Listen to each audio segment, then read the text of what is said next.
Representative Newberry. Thank you, Mr. Speaker. I have a question for the chairman, if he'd yield. He will yield. Proceed.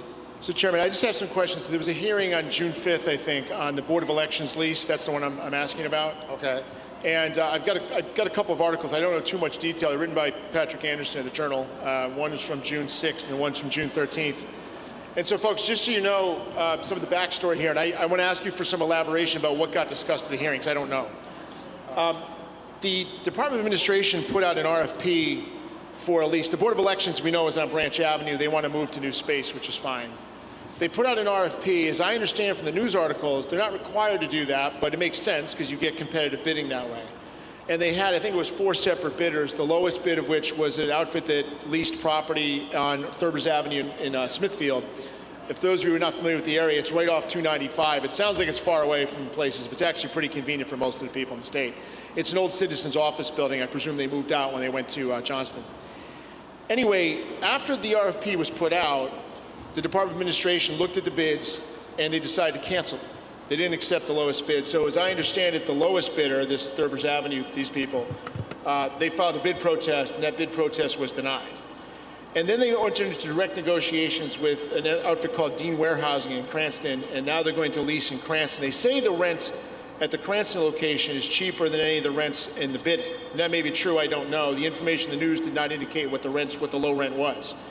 What's interesting is Dean Warehousing attended the pre-bid conference for the RFP, but declined to actually submit a bid, which suggests to me that perhaps Dean Warehousing, and this may have been intelligent on their part, used the opportunity to see what their competitors were going to bid out and then undercut the bid after the process was over. Now, maybe that's good for the state, I don't know, but there's something fishy about the whole thing. And so I know these issues came up, and I'm curious, Mr. Chairman, do you remember what was elaborated on at the hearing? Because the Journal can only report so much. What was the reasoning given for this? And why did the state put out an RFP and then enter into direct negotiations anyway after it was done?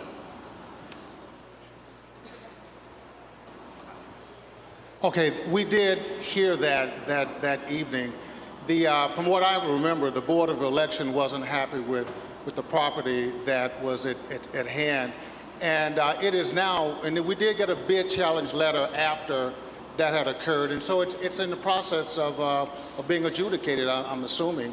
All this does is just authorizes, if the courts or DOA or whoever's looking at this decides that the lease is invalid, then it's invalid. But this just puts us in play in case that it is. I can't make that particular decision, but there was information given by one person who talked about the protest, but did not go into detail. In fact, I actually stopped the person from continuing because they said that we are going to protest this, and I didn't want that individual to say anything that might have to do with some legal challenge that came up. But it did come up, but I don't know the intricacies of the challenge itself. Do you know the current building that the Board of Elections is in on Branch Ave, do they own that? The state owns that building. State owns, okay, yes. So it's not, they don't have like a lease expiring there. Right. Okay. Right. I understand your position. I'm not being critical of this body, but I am a little suspicious of what's been going on at the executive level with this, because according to the Journal, I assume it's true, Mr. Chairman, that this lease is supposed to start in November, right? Yeah. So if it is overturned at some kind of court challenge, then they're going to have to enter new negotiations. But I guess there's no emergency. We could come back next session. It's not something we have to do in special session. All right. There's something. I've been in this state long enough. There's something fishy about this. The state put out an RFP, somebody comes to it, listens to what everybody else has to say, doesn't bid, and then undercuts the bidders, and the state cancels the RFP and enters into direct negotiations. That may be legal, that doesn't make it right. So for that reason, I'm going to oppose this article. Thank you. Lee de Filippi. Thank you, Mr. Speaker, and thank you for fixing my microphone. I actually concur with Representative... Actually, once again, Leader Shikachi did a poor job. I was going to say, you're going to regret it, Speaker. He reversed the instructions. Go ahead. Thank you, and good morning. I actually concur with Representative Newberry, and what concerns me is, frankly, I think the lack of disclosure in the whereas clauses in this resolution here. On page 4, if you look at lines 8 through, let's say, 16, it says there says the Board of Elections recently advertised a request for proposals to secure a new location that will feature both office and warehouse space. And then it says, whereas, upon completing an evaluation of the submitted lease proposals, the Rhode Island Board of Elections wishes to enter into a 10-year lease with Dean Warehouse Services, Inc. and Berkeley Acquisition. I feel that if they're not picking someone who was a qualified bidder, that these whereas clauses should have a little more specificity informing us and the public how they went about choosing Dean Warehouses. If they don't feel there was a qualified bidder and they had to cancel the bid, I think that should be disclosed in the whereas clauses, because these two items indicate that Dean Warehouse Services, Inc. and Berkeley Acquisition, Inc.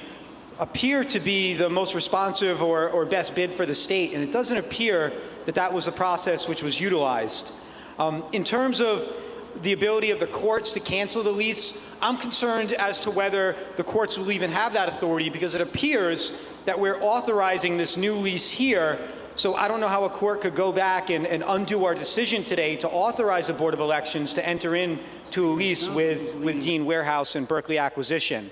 I agree with Representative Newberry. Something's going on here. At the very least, we should be disclosing the accurate facts before we enter into this $6.5 million lease. We should be disclosing those facts in the whereas clauses. Thank you, Speaker. Thank you, Leader. Whip Chippendale. Thank you, Speaker. The proper purchasing procedure was initiated, it was followed, it was complied with, and then suddenly it was wiped off, and we're seeing what we see here. A pot of money being allotted for what we don't know, specifically. If it walks like a duck and quacks like a duck, we're probably going to be reading about this duck in the paper someday, because pots of money invite corruption and/or improprieties. I urge you to vote against this. Representative McLaughlin. Mr. Speaker, members of the House, I too are sitting on finance. I heard the testimony. Hello? We can hear you. We can hear you. Okay. I got the right microphone. You do. Okay. Basically, what transpired that night, I just want to give you a little fill-in. The building currently being occupied by the Board of Elections is 90 years old, and some of the questions that were asked, first thing, was an appraisal done on the building? Because it is a capital asset, okay?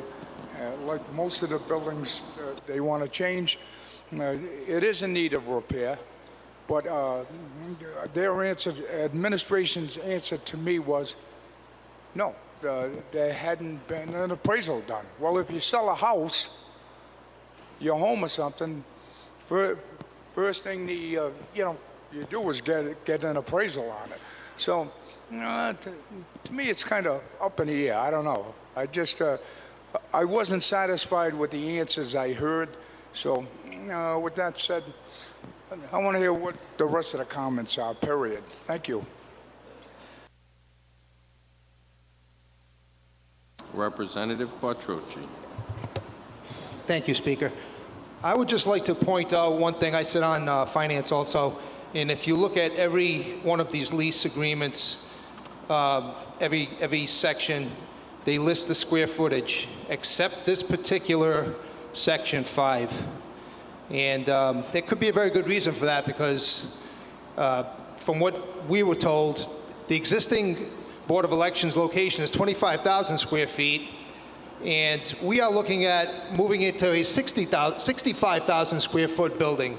And I actually was curious what that actually means, and I Googled the Dunkin' Donuts Center, which is 31,000 square feet.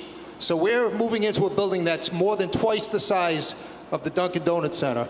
So that's all I wanted to share. Thank you.